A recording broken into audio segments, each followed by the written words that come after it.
ஹல்லேலூயா. கர்த்தர் நல்லவர். இதுவரைக்கும் நம்மளை நடத்தி அந்த தேவனுக்கு நான் நன்றி செலுத்துகிறேன். நம்முடைய வாழ்க்கையில அவர் நல்லவராகவே இருக்கிறார். ஹல்லேலூயா. ஒருபோதும் கர்த்தர் என்ன செய்ய மாட்டாரு? கைவிடவே மாட்டார். உறுதியா நம்புறீங்களா? ஒருபோதும் கர்த்தர் என்ன செய்ய மாட்டார்? கைவிடவே மாட்டார். நீங்க ஆண்டுடைய வார்த்தையை நீங்க நம்ப முடியும். ஆண்டுடைய வார்த்தையை உறுதியாய் நம்ப முடியும். விசுவாசிக்கிறவன் பதறான். உங்களுக்குள்ள விசுவாசம் இருந்தா நீங்க என்ன செய்ய மாட்டீங்க? எந்த நிலைமையிலையும் பதறக்கூடாது. ஏன் அப்படின்னா விசுவாசத்துல கர்த்தர் கிரியை செய்யும். கிரியை இல்லாத விசுவாசம் செத்தது. அப்ப விசுவாசம் இருக்குன்னு சொல்லிட்டு நீங்க கிரியை செய்யறன்னா அந்த விசுவாசத்துக்கு ஒரு பிரயோஜனமும் பலன் இல்லாம போயிடும். ஹல்லேலூயா. நம் கர்த்தருடைய வார்த்தையை ஒவ்வொரு வாரமும் கேட்கிறோம்.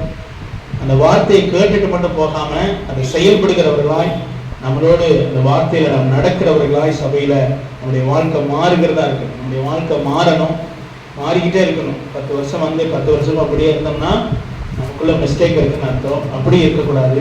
நம் கர்த்தருடைய வார்த்தையில வளருகிறவர்களாய் கனி கொடுக்கிற, வளர்ந்தா மட்டும் போதாது, கனி கொடுக்கணும். அதனால நம்முடைய வார்த்தைக்கு நேரம் நம்ம கடந்து போகலாம். ஹல்லேலூயா. நம்ம எடுத்துக்கொள்ள உபாகமம் 28வது அதிகாரத்துல 1வது வசனத்தை வாசிக்கலாம். உபாகமம் 28:1. இன்று நான் உனக்கு விதிக்கிற உன் தேவனாகிய கர்த்தருடைய கட்டளைகளின்படியெல்லாம் செய்ய கவனமாய் இருக்கும்படிக்கு அவர் சத்தத்திற்கு உண்மையாய் செவி கொடுப்பாயானால் உன் தேவனாகிய கர்த்தர் பூமியில் உள்ள சகல ஜாதிகளிலும் உன்னை மேன்மையாக வைப்பார். ஹல்லேலூயா. ஆண்டவர் மேன்மையாக நம்மளை ஆசீர்வதிக்கிற தெய்வம். ஹல்லேலூயா. ஒரு சின்ன ஆசீர்வாதத்தை கொடுக்கிறதுல எல்லாத்தையும் பார்க்கிலும் நம்மளை மேன்மையாக வைக்கிறது. இந்த நாளில நான் செய்தியினுடைய தலைப்பு என்னன்னா, என் ஆசீர்வாதத்துக்கு என்ன தடை? என் ஆசீர்வாதத்துக்கு என்ன தடை?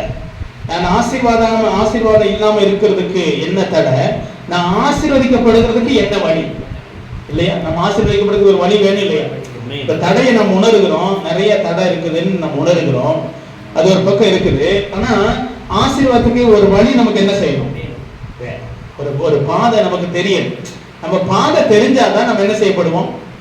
நம்ம அந்த பாதையில் நடக்க முடியும் இல்லையா? ஆண்டவர் அப்ப நமக்கு வழிய கர்த்தர் கொடுத்திருக்கிறாரு. நாம அதுல பிரயாணிக்கிறவர்களாய் பயணம் செய்கிறவர்களாக நாம் இருக்கணும். வசனம் சொல்லுது, இன்று நான் உனக்கு விதிக்கிற உன் தேவனாய் கர்த்தருடைய கட்டளையின் படியெல்லாம் செய்ய கவனமா இருக்கணும். செய்யறதுக்கு எப்படி இருக்கணுமா? கவனமா இருக்கணும். கேர்லெஸ்ஸா இல்ல, கேர்ஃபுல்லா இருக்கணும். கேர்லெஸ்னா என்னது? அப்படியே யதார்த்தமா அப்படியே செய்யற மாதிரி, அப்புறம் செய்யாத மாதிரி, கேட்கிற மாதிரி, அப்புறம் கேட்காத மாதிரி, அப்படிலாம் இல்ல. ஒபே பண்ற மாதிரி, அப்புறம் ஒபே பண்ணாத மாதிரி இல்லையா? பரிசுத்தமா இருக்கிற மாதிரி, பரிசுத்தம் இல்லாத மாதிரி, அப்படிலாம் தேவன் சொல்லல. ஏன் அப்படின்னா ஆசீர்வாதம் ஒரு ஊழியக்காரன் மூலமாக தேவன் செய்தாலும் ஆசீர்வாதத்தின் புறப்படம் தேவனிடத்துலதான். ஹல்லேலூயா. அவர்தான் ஆசீர்வதிக்க முடியும். என்னையும் அவர் தான் ஆசீர்வதிக்கிறார், உங்களையும் ஆண்டவர் தான் ஆசீர்வதிக்கிறார். அப்ப ஆசீர்வாதத்தின் வழி ஆண்டவர் சொல்றாரு, இன்னைக்கு நான் உனக்கு விதிக்கிற உன் தேவனாய் கர்த்தருடைய கட்டளையின்படி எல்லாம் நீ செய்ய கவனமா இருக்கும்படி அவர் சத்தத்துக்கு உண்மை என்ன செய்யும்? காது கேட்காதவனை போல என்ன செய்யக்கூடாது? இருக்கக்கூடாது. அப்ப முதல்ல நம்ம கேர்ஃபுல்லா இருக்கணுமா? ரெண்டாவது லிசன் பண்ணுகிறவராக. லிசனிங் நமக்கு ரொம்ப முக்கியம். காது கேட்கிறேன்னு வச்சுக்கோங்களேன், என்ன செய்யறது? ஒண்ணுமே. ஆண்டவர் மிஷின் வைக்க மாட்டார். மிஷின் காது இல்லாட்டி மிஷின் வச்சுக்கலாம். ஆனா கேட்கிற காது வெளிப்படுத்தல பாத்தீங்கன்னா, காதுள்ளவர் சொல்லி மறுபடி சொல்லுவார். இது யாருக்கு சொல்றாரு? சபைக்கு தான் சொல்றாரு. சபைதான் முதலாவது என்ன செய்யுமா? இந்த செய்தி எல்லாம் வெளியில போய் சொல்ல முடியாது. வெளியில உள்ளவங்களுக்கு என்ன செய்தி? ரட்சிப்பு, பாவ மன்னிப்பு, விடுதலை, சாபத்துல இருந்து வெளியே வா, ஆண்டோட ரத்தத்துக்குள்ள வா, இயேசுவை ஏற்றுக்கொள், இதெல்லாம் தேவன் வெளியில வச்சிருக்கிற செய்தி. சபைக்கு, ஆட்டுக்கு சில செய்தி என்ன பண்ணிருக்கிறாரு? நீங்களும் நானும் ஆடு, சரிங்களா? நானும் அவருக்கு ஆடுதான். நான் மட்டும் அவருக்கு இதாக முடியாது. நான் அவருக்கு வேலைக்காரனா, அவர் என்ன வேலைக்காரனா வச்சிருக்கிறேன். அப்ப ஆண்டு சொல்றாரு, முதலாவது நீ செய்ய கவனமாய், கட்டளையின்படி எல்லாம் செய்ய நீ கவனமா இருக்கும்படிக்கு அவர் சத்தத்துக்கு உண்மையாய் செவி கொடுப்பாயானா. நீங்க உண்மையா செவி கொடுக்கணும். பிளஸிங்கோட தடை என்னன்னா, நான் செவி கொடுக்காம இருக்கிறது காரணம். அதான் தடை. நான் ஆசீர்வதிக்கப்படாம இருக்கிறேன், அதுக்கு என்னது, என்ன தடை? நான் கேட்கறது இல்லை. இங்க கேட்கறீங்க, கேட்டா என்ன செய்யணும்? கேட்டா அதுபடி நடக்க. அதான் அந்த கேட்கிறோம், ஜெபிக்கிறோம். இங்க கேட்கிறோம், நீங்க ஜெபிக்கிறீங்களா? ஜெபிக்கிறோம். ஆனா வீட்டுக்கு போனா ஜெபிக்கிறோமா? இல்ல. அப்ப ஆண்டவர் நம்மகிட்ட என்ன சொல்றாரு? இப்ப இந்த செய்தி எல்லாம் சபைக்கு தான். இத போய் நான் வெளியில என்ன செய்ய முடியாது. வெளியில அவங்களுக்கு இது என்னன்னு முதல்ல தெரியாது. அப்ப ஆண்டவர் சொல்றாரு, நான் ஒன்ன பெரிய ஜாதியாக்க போறேன். நான் ஒன்னதான் ஆசை. வெளியில உள்ளவனை பார்த்து சொல்றது, நான் உன்னை ஆசீர்வதிப்பேன், எல்லா ஜாதியிலையும் ஒண்ணு. அவனு சொல்றாரு, நீ உள்ளவா, என் ரத்தத்துக்குள்ள கழுவு, என் பிள்ளையாக மாறு. அதுக்கு பிறகு என் குடும்பத்துல ஒரு ஆளா நான் உன்னை வச்சு நான் உன்னை என்ன செய்வேன். இப்ப நம்ம அவருடைய குடும்பத்துல ஒரு ஆளா, ஒரு குடும்பமா இருக்கிறோம். ஒரு தகப்பனுக்கு பிள்ளையாக நம்ம எல்லாரும் என்ன செய்யறோம், இருக்கிறோம். அப்ப ஆண்டவர் நம்மளை பார்த்து சொல்றாரு, இன்று நான் உனக்கு விதிக்கிற உன் தேவனாய் கர்த்தருடைய கட்டளையின் படியெல்லாம் நீ செய்ய என்ன செய்யணும். அவர் என்னென்ன சொல்றாரோ அதுல நாம கவனமா இருக்கணும். என்ன சொல்றாரு? ஜெபம் பண்ணு, உன் பாவ அறிக்கை பண்ணு, பரிசுத்தமாறு, நீதிமானா வாழு. இதெல்லாம் கர்த்தர் நமக்கு என்ன செய்யறாரு? சங்கீதம் 1:1 என்ன சொல்லுது? துன்மார்க்கருடைய ஆலோசனையில நடவாமல். ஆலோசனை அவன் சொல்லுகிற வழி, ஐடியா சொல்லி கொடுப்பான். துன்மார்க்க நமக்கு நிறைய ஐடியா என்ன செய்வான். சபைக்கெல்லாம் போவானாங்க, டிவிலேயே சபை வருது அப்படின்னு சொல்லி கொடுப்போம். அங்க வீட்டுல கும்மாளம் போட்டுக்கிட்டு உட்கார்ந்து இருப்பாங்க. அது இல்ல, சபையை ஓடு, சபை பைபிள் சொல்லு, சபையை தேடிப்போ. சிலர் விட்டு விடுகிறது போல விட்டு விடாத, சபையை தேடு. கதவெல்லாம் அடைக்கப்பட்டுருச்சுன்னா அது வேற விஷயம். கொரோனா காலத்துல கதவு அடைக்கப்பட்டுருச்சு, அதுல தேவன் கிரியை செய்வார். இப்ப டிவி முன்னாடி உட்கார்ந்து என்ன செய்ய மாட்டாரு. சபையோட போய் ஒரு ஐக்கியம், அங்கதான் உனக்கு உறவு, அங்கதான் உனக்கு ஒரு கடிந்து கொள்ளுதல். சில நேரம் கடிந்து கொள்கிறோம், கண்டனம் பண்றோம், பேசுறோம், திட்டுறோம், அதெல்லாம் சபையில தான் இருக்கு. அது தேவன் தான் அதை செய்கிறார். நம்ம ஆண்டவருடைய கரம் நமக்கு சொல்லுது. அப்ப கர்த்தருடைய கட்டளையின் படியெல்லாம் நீ செய்ய என்ன செய்யணும், நீ என்னெல்லாம் செய்யணும் அதுக்கு கவனம் நமக்கு தேவை. கேர்லெஸ்ஸா செய்யாதீங்க, கேர்ஃபுல்லா செய்யணும். என்னெல்லாம் கேர்ஃபுல்லா செய்யணும், என்னெல்லாம் சொல்றாரோ. சபைக்கு வா அப்படின்னு சொல்லுவார் இல்லையா. சபையில உன் பங்கு என்ன செய்யட்டும் இருக்கட்டும். பணம் கொடுக்கறது மட்டுமல்ல, பணத்தை மட்டும் பேசல, 10% கர்த்தருக்கு என்ன செய்யணும், கண்டிப்பா நீங்க எல்லாரும் கொடுக்கணும். தசமபாகம் கொடுக்கலன்னா நீங்க விதைய சேர்த்து என்ன செய்றீங்க, நீங்க சாப்பிடுறீங்க. அதனால தசமபாகம் நீங்க எல்லாரும் சபைக்கு என்ன செய்யணும்.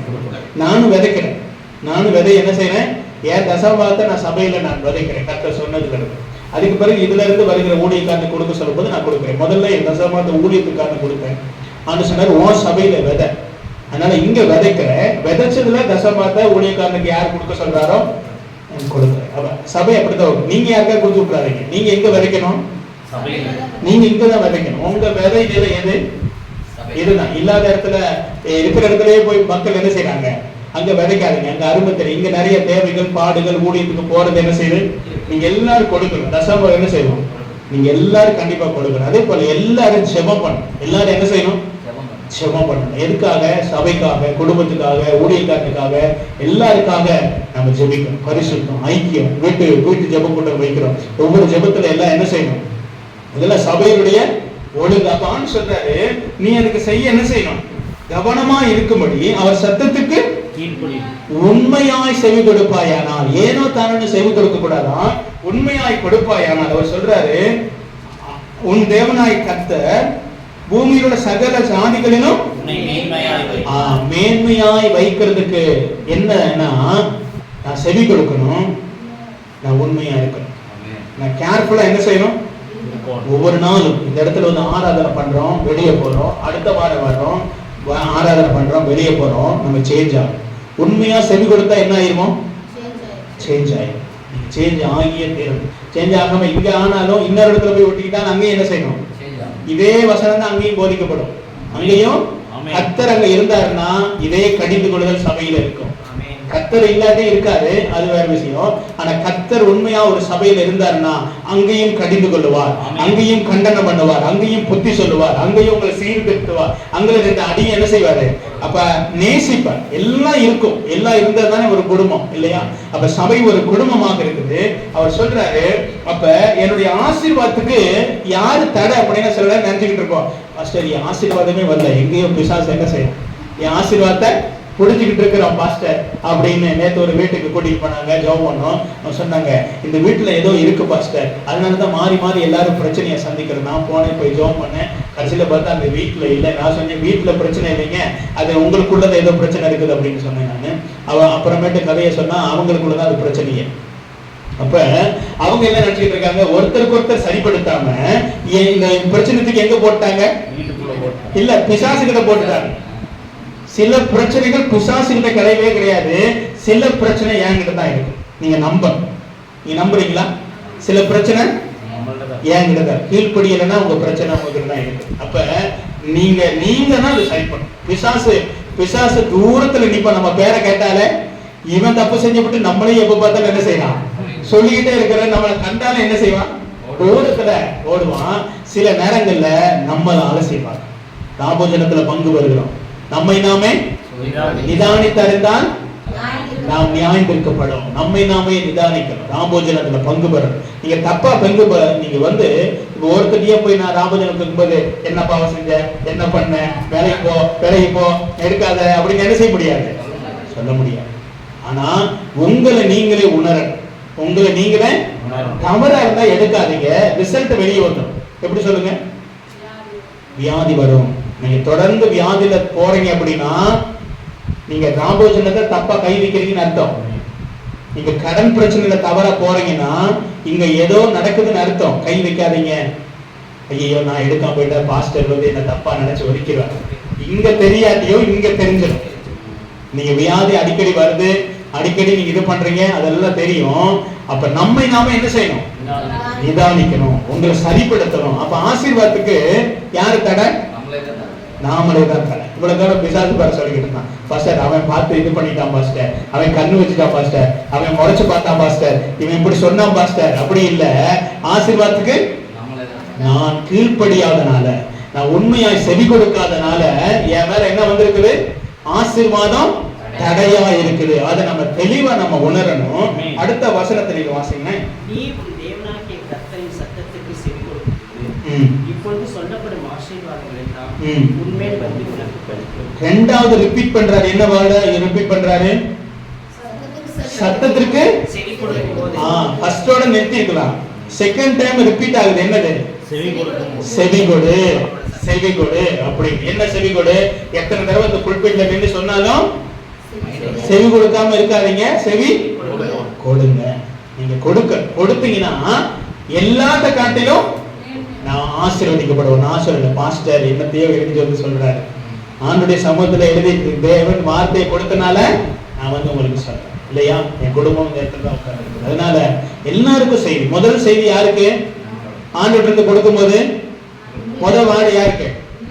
எனக்கு தான் முதல் வேர்டு. நான் பெற்றுக்கொண்டு வர்றேன், இதை நான் ஆண்டு கொடுக்க என்னை நானே என்ன செய்யறேன். ஒவ்வொரு பிரசங்கமும் அப்படிதான். முதல் பிரசங்கம் ஊழியக்காரனுக்கு, ஏன்னா அது குடும்ப தலைவனுக்கு வந்து சேரும்.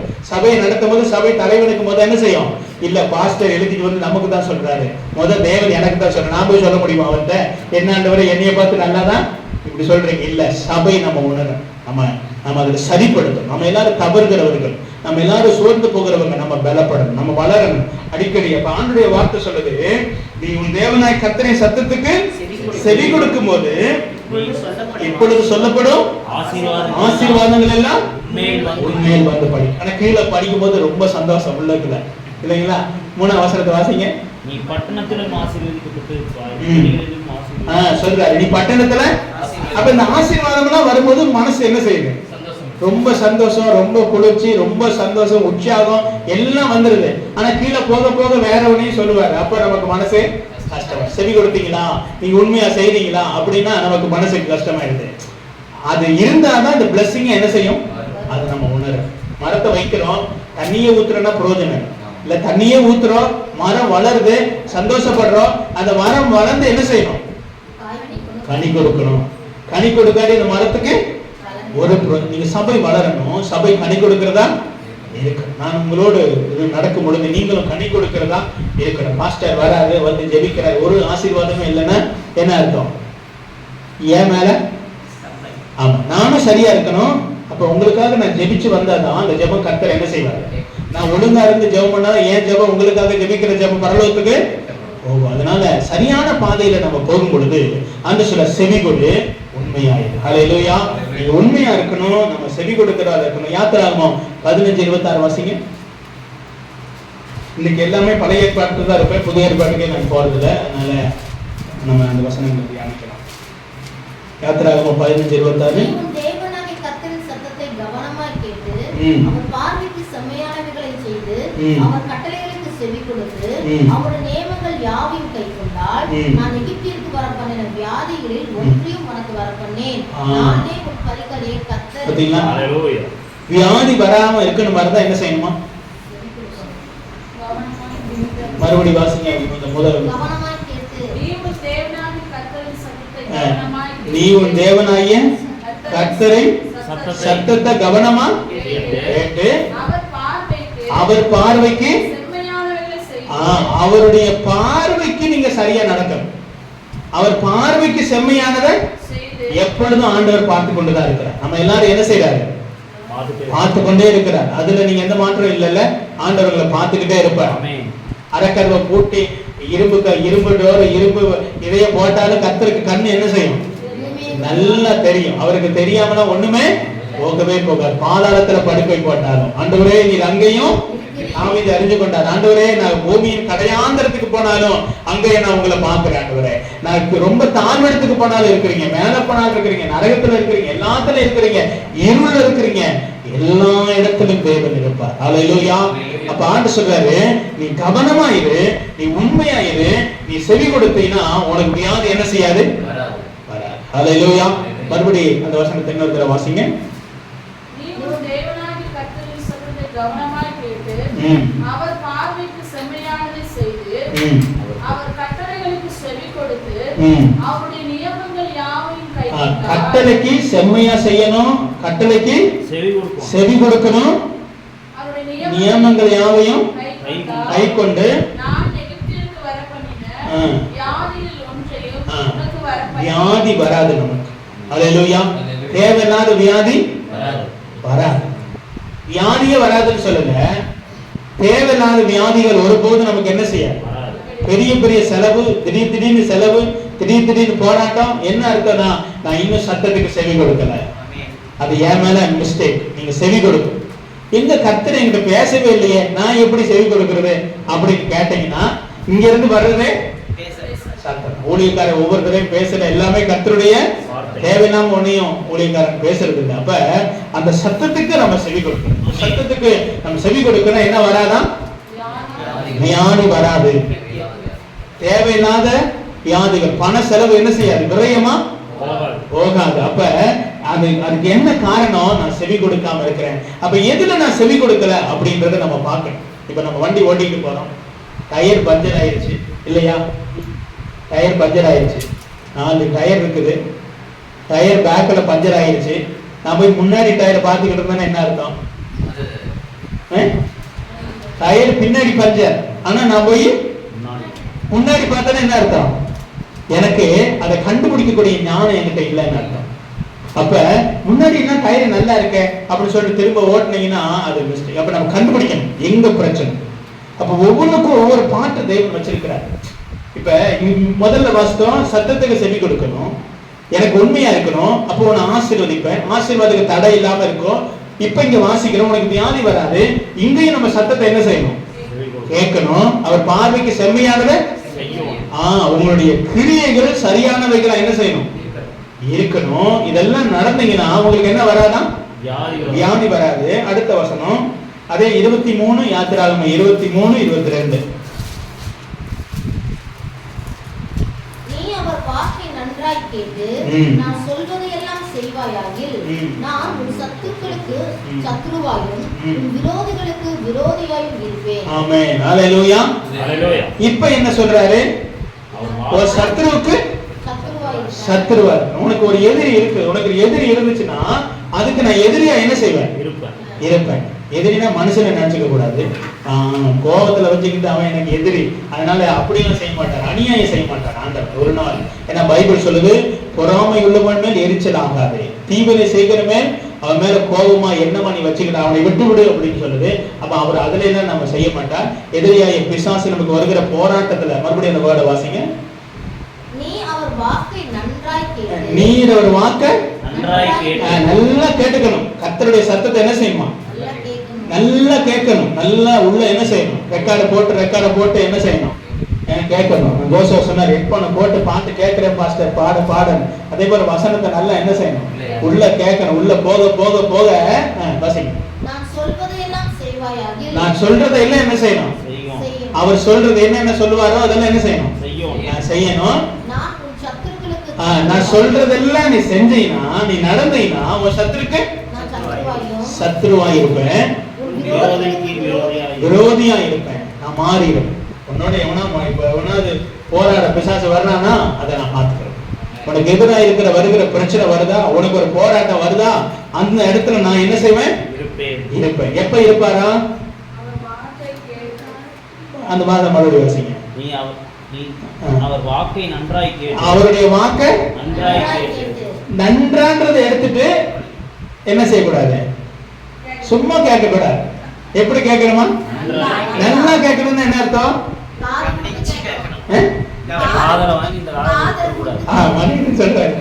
இந்த காதுல வாங்கி அவன் இந்த காதுல வாங்குறத இங்க உள்ள இறக்கிடணும்.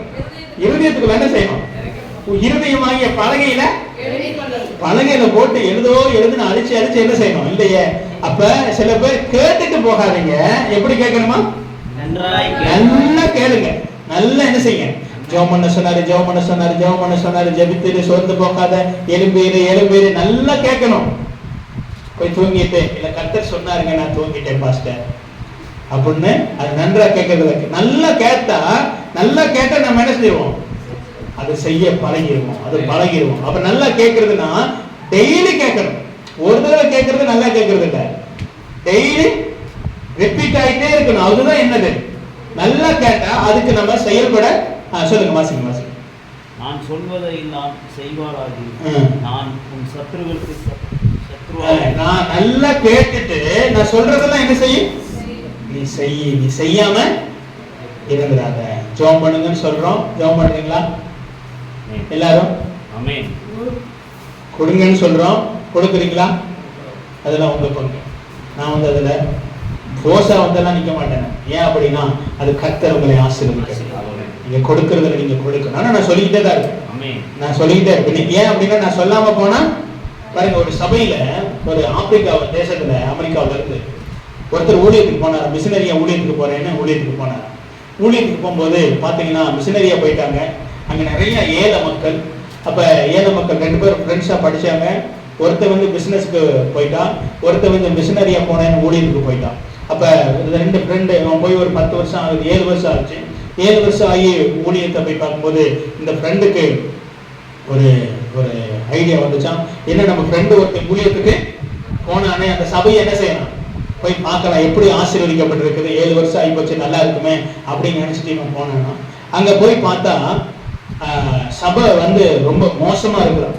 மக்கள் எல்லாம் ஏழையா, ரொம்ப கஷ்டப்படுறவங்களாம், ரொம்ப தரித்திரத்துல அந்த சபை இருந்துச்சான்.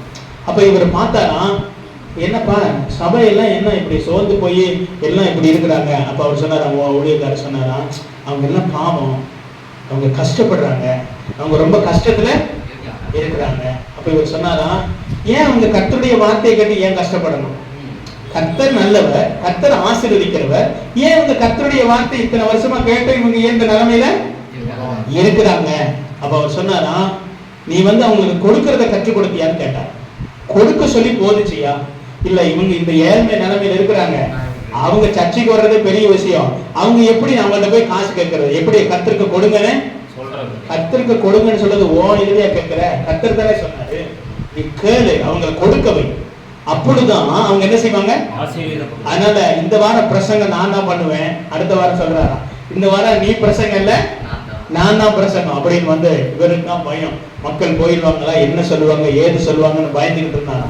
பயந்துகிட்டு இருக்கும்போது இவர் புல்பிட்ல கர்த்தருடைய வார்த்தையை சொன்னார். 10ல் 1 என்ன செய்யுங்க, கர்த்தருக்கு கொடுங்க, கஷ்டமே இருந்தாலும் கொடுக்க பழகுங்க, 10ல் 1 கொடுங்க, காணிக்கை கொடுங்க, தசமபா கொடுங்க, சபையில பங்கு பெறுங்க, சபையில் இருக்கிற அந்த காரியங்களுக்கு எல்லாம் முன்னாடி வாங்க, உங்க உழைப்பை என்ன செய்யுங்க உழைப்பை கொடுங்க, எல்லாத்தையும் கொடுங்க. அப்ப நீங்க ஆசீர்வதிக்கப்படுவீங்க. இவருக்கு இந்த பாஸ்டருக்கு வேறுத்து விறுவிறுப்பு, ஐயோ என்ன நினைக்க போறாங்களோ, இல்ல நீங்க செய்யுங்க அப்படின்னு சொன்னார். அப்ப இவர் சொல்லிட்டு இவர் என்ன பண்ணிட்டாரு, இவர் பாட்டுக்கு போயிட்டார். அடுத்த வாரம் மக்கள் வந்தாங்கன்னா வரும்பொழுது எல்லாரும் கொடுக்கிறவங்கள ஆரம்பிச்சாங்க, எல்லாம் கொடுக்க ஆரம்பிச்சாங்க. கொஞ்ச நாள்ல அடுத்த ஒரு 2-3 வருஷம் கொஞ்ச நாள்ல வந்து பார்த்தாராம், சபை எல்லாம் மறுரூபமா மாறி இருக்குதா, மக்கள் பாத்தீங்கன்னா செழிப்புல இருக்காங்களா. அப்ப சொன்னாராம், நீங்க கொடுக்க சொன்னனால நாங்க கொடுத்தோம் பாஸ்டர், இன்னைக்கு எங்க நிலைமை மாறிடுச்சு. அல்லேலூயா.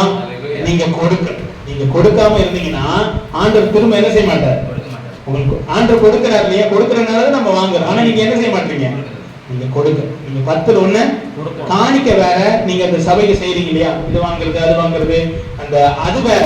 தசமபாகம் எங்க வரணும்? சில பேர் தசமபாகத்தை செய்யறேன்னு இதுல செஞ்சு விட்டுறாதீங்க, அது தப்பாயிடும். அது உங்களை ஆசீர்வாதத்தை கொண்டு வராது. அது தனிப்பட்ட விதம். நீங்க கொடுங்க. உங்க நிலைமை மாறணுமா இருந்தா நீங்க கொடுக்க. அப்ப கேட்டுட்டு மட்டும் என்ன செய்யாதீங்க, போகக்கூடாது. அதை நன்றாய் கேட்டு செய்யறவங்களா இருந்தீங்கன்னா ஆண்டவர் சத்ருவுக்கு சத்ருவாகி உன்னை வியாதி வராம உன்னை பார்த்துக்கிறவார். எல்லா ஜாதியிலையும் உன்னை மேன்மையா அவர் வைப்பார். நீங்க அதை செய்யணும். கோல்கேட் என்ற நிறுவனம் கேள்விப்பட்டிருக்கீங்களா? கோல்கேட் நிறுவனம் வந்து கஷ்டத்துல வந்தோம் இல்லையா, அவர் ஆரம்ப ஸ்டேஜ் நீங்க பாத்தீங்கன்னா ஆண்டவர் கொடுக்க, அப்ப கொஞ்சமா கொடுக்க ஆரம்பிச்சார்.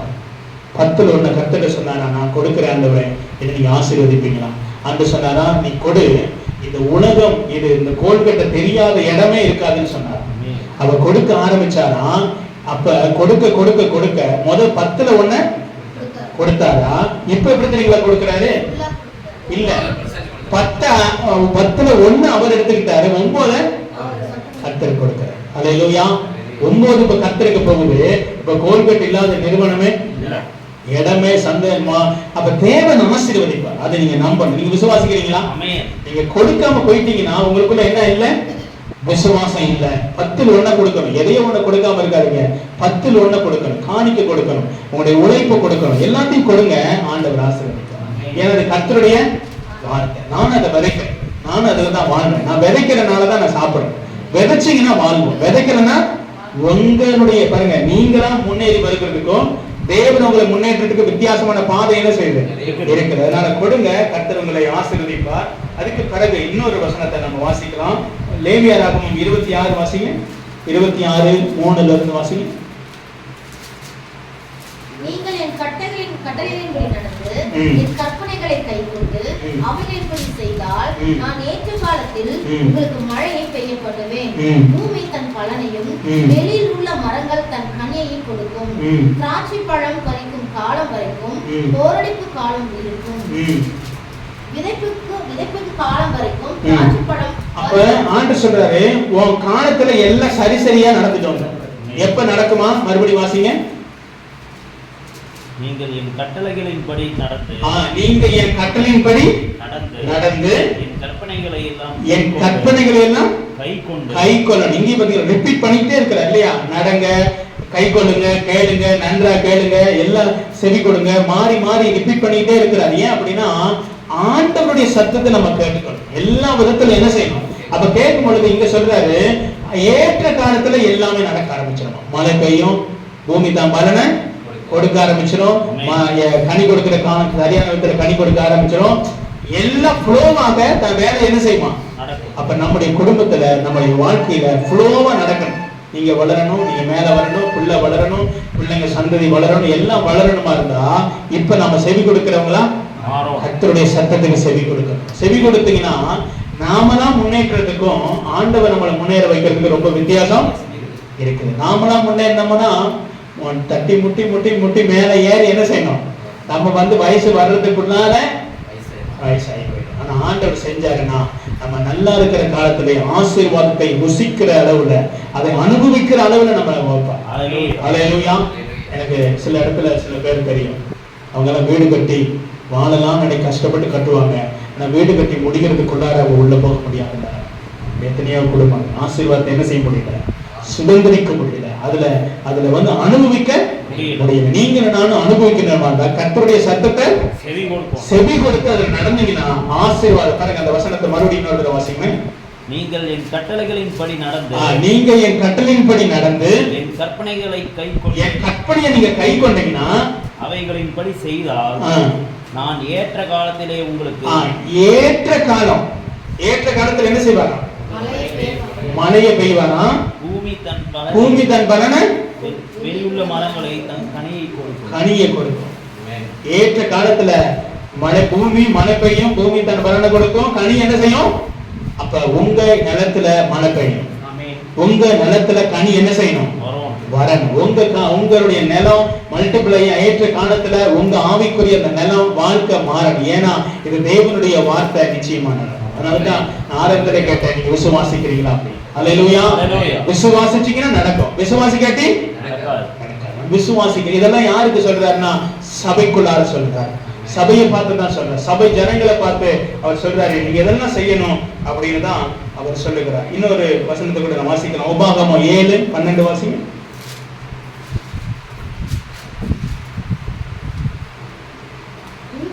இந்த நியாயங்களை நீங்கள் கேட்டு கை கொண்டு அவைகளின்படி செய்வீர்களானால் அப்பொழுது உன் தேவனாகிய கர்த்தர் உன் பிதாக்களுக்கு ஆணையிட்டு கொடுத்த உடன்படிக்கையையும் கிருபையையும் உனக்காக காத்து உன்மேல் அன்பு வைத்து உன்னை ஆசீர்வதித்து உனக்கு கொடுப்பேன் என்று உன் பிதாக்களுக்கு ஆணையிட்டு கொடுத்த தேசத்தில் உன்னை பெருக பண்ணி உன் கற்ப கனியையும் உன் நிலத்தின் கனிகளாகிய உன் தானியத்தையும் உன் திராட்சரசத்தையும் உன் எண்ணெயையும் உன் மாடுகளின் பலனையும் அப்படியே போயிட்டே இருக்கும். நிறைய ஆசீர்வாதங்கள் என்ன செய்யுது? போய்கிட்டே இருக்குது. பாத்தீங்களா எவ்வளவு இருக்கு? பாத்தீங்களா எவ்வளவு வச்சுட்டு. இப்ப நீங்க நம்ம வந்து நேராதனால 2 வசனமா வாசிக்க சொல்றேன். இல்ல அப்படின்னா நான் கொடுத்த ஒவ்வொன்றையும் நீங்க வாசிங்கன்னா அது எல்லாமே கீழே ஆசீர்வாதம் தான். அப்ப ஆசீர்வாதத்தினுடைய வழி என்னன்னா அவருடைய நியமங்களை நான் என்ன செய்யணும்? கேட்கணும், கை கொள்ளணும், உண்மையா செவி கொடுக்கணும், சத்தத்துக்கு செவி கொடுக்கணும், நான் கீழ்ப்படியணும், அது நடக்கணும். இது நடக்க நடக்க நடக்க தான் என்ன நடக்கும்? ஆசீர்வாதம். பாருங்க, நம்ம வந்து மணிக்கணக்கா ஜெபிக்கிறது ஒரு பங்கு, ஆண்டவருக்கு ஆராதனை செய்கிறது ஒரு பங்கு, வீட்டுல போய் ஜெபிக்கிறது ஒரு பங்கு, வீட்டுக்குட்ட வைக்கிறது, சபைக்கு வர்றது, இதெல்லாம் 10ல 1. இதையும் செய்ய, இதெல்லாம் சேரும் போது என்ன வரும்? சபைக்கு மட்டுமே போன ஆசீர்வாதம் வராது. அதை புரிஞ்சுக்கணும். இங்க வந்துட்டு போய் ஜெபிச்சுட்டு பண்ண மட்டும் போனா இல்ல, வீட்டுல போய் நான் ஜெபம் பண்ணி எல்லாம் சேரணும். எல்லாம் என்ன செய்யணும்? இதெல்லாம் சேரும். அவர் சொல்றாரு சத்தத்துக்கு செவி கொடு. மெயின் பாயிண்ட் அவருக்கு கீழ்ப்படியும். மெயின் பாயிண்ட் அவர் சத்தத்துக்கு செவி கொடுக்கணும். வார்த்தையை நல்லா என்ன செய்யணும்? கேட்கணும், நல்லா கேட்கணும். என்ன சொல்லி இருக்கிறாரு, என்ன அப்ப இதெல்லாம் பாத்தீங்கன்னா ரிப்பீட் பண்றாரு. ஏன் சத்தம் என் வார்த்தை, ஏன் சத்தம் என் வார்த்தை, ஏன் சத்தம் ஏன் சொல்றாரு தெரியுங்களா? அவர் நம்ம நல்லா இருக்கிறதுக்காக. ஹல்லேலூயா. நம்மள கீழே போறதுக்காக இல்ல, நம்மளோட பிளஸ் பண்ண. அப்ப அவரு ராஜாதி ராஜாவா எஜமானனா இருக்கும்போது அவருக்கு நான் கீழ்ப்படியலன்னா அவருடைய வார்த்தை எனக்கு என்ன செய்யாது? வர. அவருடைய சத்தத்தை நான் கேட்டனா தான் எனக்கு என்ன செய்யப்படும்? ஆசீர்வதிக்க. அப்ப அவருடைய சத்தத்துக்கு நம்ம செவி கொடுக்கும் பொழுது நம்ம இப்ப ஏசாயா 1:19 வாசிங்க.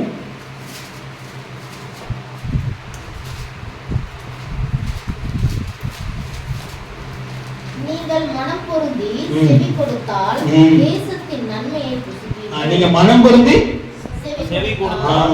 மனம் பொருந்தி அப்படின்னு என்ன அர்த்தம்? மனசார கர்த்தர் சொன்னதெல்லாம் சரியானவரே. இப்ப மனம் பொருந்தும். உள்ளுக்குள்ள ஒரு ஓரத்துல முறைச்சுக்கிட்டே வெளியே போயிடாம, பாதியில போய் பாஸ்டர்னு சொல்லாம மனம் பொருந்தி, சரிங்களா? நீங்க என்ன செய்யணும்? கர்த்தருடைய வார்த்தைய எனக்கு சொன்னார், என் குடும்பத்துக்கு சொன்னார், என் வாழ்க்கை இதெல்லாம் கர்த்தர் நல்லா இருக்கிறதுக்கு தான் சொல்றேன். ஹல்லேலூயா. நீங்களும் நானும் நல்லா இருக்கணும். நீங்க நானும் கர்த்தருடைய வார்த்தையில நினைச்சிருக்கணும். அப்படி செய்யும் பொழுது அப்ப சொல்ற மறுபடியும் வாசிக்கணும். மனம் பொருந்தி செவி கொடுத்தால் தேசத்தின் நன்மையை மனம் பொருந்தி செவி கொடுத்தால் தேசத்தின் நன்மையை புசிக்கலாம். இல்லாட்டி இல்ல மாட்டோம் என்று எதிர்த்து நிற்பீர்களாகில் பட்டயத்துக்கு இரையாவீர்கள். போச்சு. அப்ப எவ்வளவு கடினமான வார்த்தை இல்லையா? அதனால தான் அந்த வார்த்தையை வாசிக்கிறேன். அப்ப மனம் பொருந்திரு. அந்த பக்கம் நம்ம போகவே வேணாம். ஆண்டவர் வந்து ரொம்ப ஸ்ட்ரிக்டா சொல்றாரு இல்லையா? ஆண்டவர் வந்து பயங்கரமா ஒரு ஆர்டரை போடுறாரு. மனம் திரும்பாட்டி என்ன வந்துருமா? பட்டயம் வந்துடும். மனம் திரும்பாட்டி. நீங்க மனம் திரும்பலன்னா என்ன வரும்? பட்டயம். நான் இல்லப்பா, கர்த்தர் சொல்ற. நானா ஒண்ணு செய்ய போறேன். ஆண்டவர் மனம் பொருந்தணும்னு தான் எதிர்பார்த்தார். பட்டயத்தை காட்டிலும் முன்னாடி என்ன வச்சுட்டாரு? மனம் திரும்பின தேசத்தை நன்மையை புசிப்பீங்க. ரெண்டையுமே சொல்லுகிறார். ஆண்டவர் கிருபையை மட்டும் பேசுகிறவர் அல்ல, நியாய பொறுப்பையும் பேசுகிறவர். அல்லேலூயா. நம்முடைய ஆண்டவர் அன்பு காட்டுறது மட்டும் இல்ல, 4 அடி கொடுக்கிற 4 அடியும் கொடுப்பார் இல்லையா? ஆண்டவர் நமக்கு அடிப்பார், அரவணைப்பார், பாதுகாப்பார், சோறு ஊட்டுவார், தாளாட்டுவார், மார்புல போட்டு நம்மளை தூக்கி சுமக்கிற தெய்வம். அல்லேலூயா. இந்த தெய்வத்துக்கு நாம் சரியான பாதையில போகும். அல்லேலூயா. நீங்க செவி கொடுத்தீங்கன்னா நீங்க நன்மையை புசிப்பீங்க. இன்னும் ஒரே ஒரு வார்த்தையை வாசிப்போம். ஏசாயா 55:2-3 வாசிப்போம். நீங்கள் அப்பம் இல்லாததற்காக பணத்தையும் விருத்தி செய்யாத பொருளுக்காக உங்கள் பிரயாசத்தையும் செலவழிப்பானே. நீங்கள் எனக்கு கவனமாய் செவி கொடுத்து நலமானதை சாப்பிடுங்கள், அப்பொழுது உங்கள் ஆத்மா கொழுப்பான பதார்த்தத்தினால். பாருங்க, அவர் சொல்றாரு, ஏமா தேவையில்லாம நடந்துக்கிறீங்க? ஏன் தேவையில்லாத செலவு வருது? அது ஏன் அப்படின்னா எனக்கு செவி கொடுக்காம போனனால. செவி கொடுத்துருங்க. மறுபடியும் அந்த வேர்டை வாசிங்க. நீங்கள் அப்பம் இல்லாததற்காக பணத்தையும் விருத்தி செய்யாத பொருளுக்காக உங்கள் பிரயாசத்தையும் செலவழிப்பானே. ஆண்டு சொல்றாரு, ஏன் செலவு பண்றீங்க? ஏன் வேஸ்டா வீணா செலவு? ஏன் வீணா செலவு? உங்களை பக்கம் கேட்கிறேன். ஏன் வீண் செலவு? ஏன் தெரியுங்களா? ஏன்? சத்தத்துக்கு செவி கொடுக்காது. வீண் செலவு, பிரயாசம், திருப்தி இல்லாத வாழ்க்கை இல்லையா? திருப்தி இல்லாத வாழ்க்கை. அப்ப ஏன் நம்ம விரயமா ஏன் செலவு பண்ணணும் அப்படின்னு சொல்லிட்டு அப்படி என்ன சொல்றாரு? நீங்க எனக்கு கவனமாய் செவி கொடுத்து நலமானதை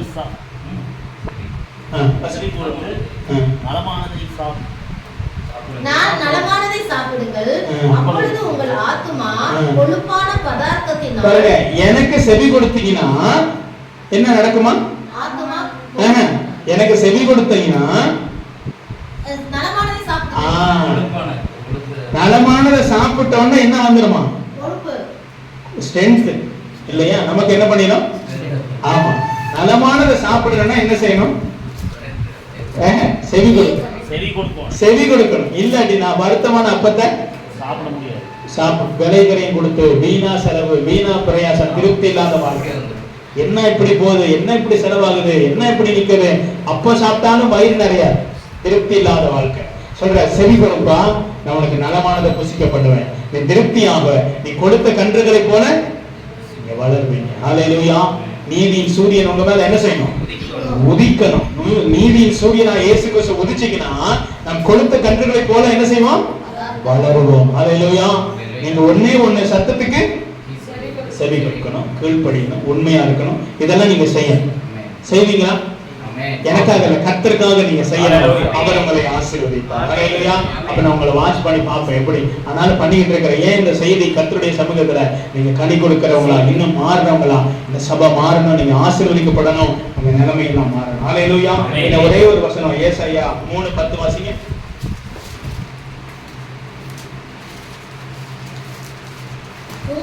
உங்களுக்கு நன்மை உண்டாகும் என்று நீதிமான்களுக்கு சொல்லுங்கள், அவர்கள் தங்கள் கிரியைகளின் பலனை அனுபவிப்பார்கள். ஆமென். ஹல்லேலூயா.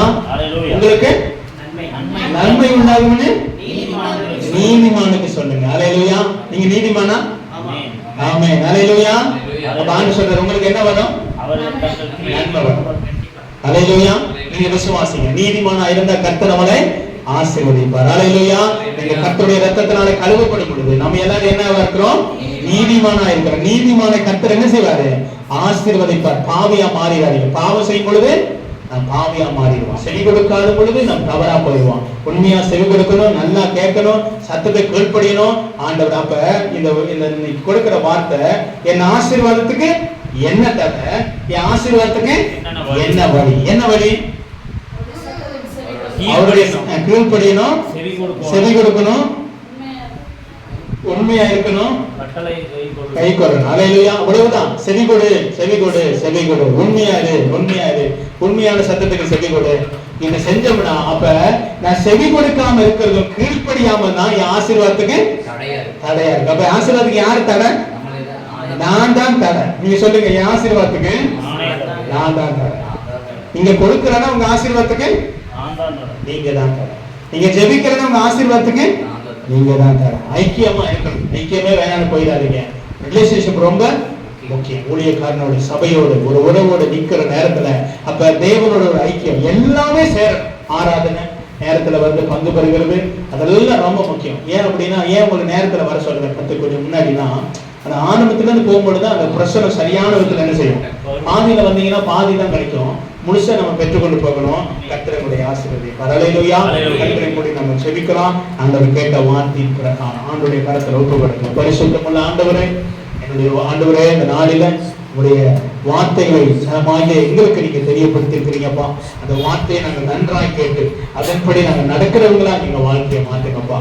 ஆண்டவரே, இந்த நாளில கேட்ட வார்த்தையின் பிரகாரம் ஆண்டவரே அருமையான சபையும் ஆண்டவரே எங்களை கர்த்தர் ஆசீர்வதிப்பீராக என்று சொன்னாங்க. ஜெபிக்கிறப்பா அந்த உண்மையான சத்தத்துக்கு செவி கொடுக்கும் போது ஆண்டவரே தேசத்துல எங்களை மேன்மையாக எல்லா ஜாதிகளிலும் மேன்மையாக எங்களை ஆசீர்வதிக்கிற தெய்வமாக நீங்க எங்களோடு இருக்கிறீங்கப்பா. இந்த நாளிலே இந்த வார்த்தைக்காக நன்றி செலுத்துகிறோம். இந்த நாளிலே இந்த வார்த்தையை கேட்டபடி குடும்பங்களை சபையை கர்த்தர் ஆசீர்வதிப்பீராக என்று சொல்லி நாங்கள் ஜெபிக்கிறோம். தேவ கிருபை, தேவ சமாதானம், தேவ பலனப்பா ஆண்டவரே உடைய பிள்ளைகளை நிரப்பட்டும் என்று சொல்லி நாங்கள் ஜெபிக்கிறோம். இந்த வார்த்தைக்கு இவருடைய வாழ்க்கையில் ஆசீர்வாதங்கள் கடந்து வரட்டும். வார்த்தையின்படி நடக்கிறவர்களாய் செவி கொடுக்கிறவர்களாய் உமக்கு கீழ்ப்படுகிற சபையாக கர்த்தர் மாற்றுங்கப்பா. அடியேனை சமூகமாய் ஒப்புக் கொடுக்கிறேன். நீ பாதுகாத்துக்களை ஆண்டவரே உடைய ஊழியத்தை சரியான பாதையிலே போதிக்கிறவனாய் கர்த்தாவே சபையை ஆண்டவரே சரியான வழியிலே வழிநடத்துகிறவனாய் கண்காணிக்கிறவனாய் ஆண்டவரே எங்களை வழிநடத்துவீராக என்று சொல்லி நாங்கள் ஜெபிக்கிறோம். சபையை ஆசீர்வதியும் கொடுத்த வார்த்தையின் பிரகாரம் கேட்கிற ஒவ்வொரு ஜனத்தையும் இந்த வார்த்தை யாரெல்லாம் கேட்கிறாங்களோ ஆண்டவரே இந்த வார்த்தை கேட்கிறவங்களை குடும்ப ஒவ்வொருவரையும் ஆசீர்வதிக்கிறாங்க. இந்த கருத்துல ஒப்பு கொடுக்கிறோம். என் நாமத்தை மகிமைப்படுத்துங்க. ஆசீர்வதிங்க. எல்லா துணிகர மகிமையும் உமக்கு செலுத்துகிறோம். இயேசு மூலம் ஜெபிக்கிறோம் நல்ல தகப்பனே. ஆமென் ஆமென்.